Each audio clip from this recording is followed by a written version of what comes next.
It is a bright one up here in the Sierra Nevada. By the end of this NFL and 49ers update, you'll have a nice view of Huntington Lake in the background. The 49ers have interviewed Jet Modkins for their special teams coordinator opening. He's currently the assistant special teams coordinator of the Detroit Lions, who, by DVOA, defense adjusted value over average, have the #1 special teams unit in all of football. So the Modkins interview makes a whole lot of sense. San Francisco finished dead last in special teams. That's why they fired Brian Schneider. As far as the defensive coordinator search goes, well, Robert Saleh might interview with yet another team for its head coaching position. I'm not sure about that, but the Dallas Cowboys have parted ways with Mike McCarthy.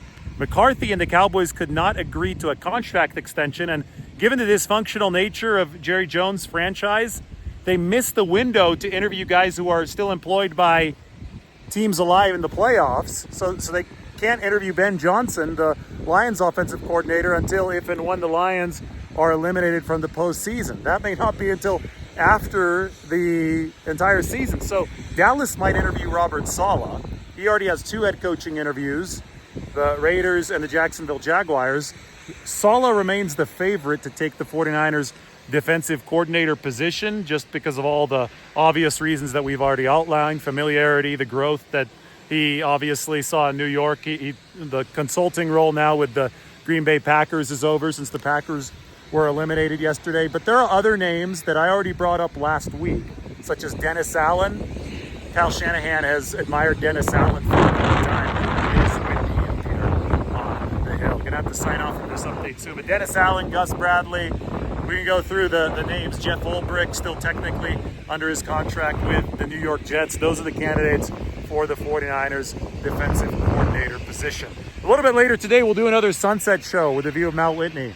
Maybe ahead of that Rams game, Rams-Vikings tonight.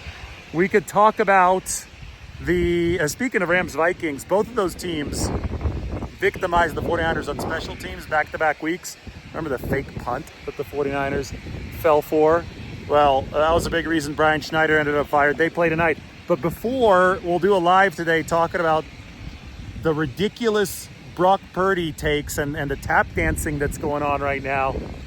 What a weekend it was for Brock Purdy and his perception following how poorly Jordan Love and Justin Herbert played. 2 quarterbacks who obviously are inferior to Purdy. So we'll talk about that in a little bit here from the Sierra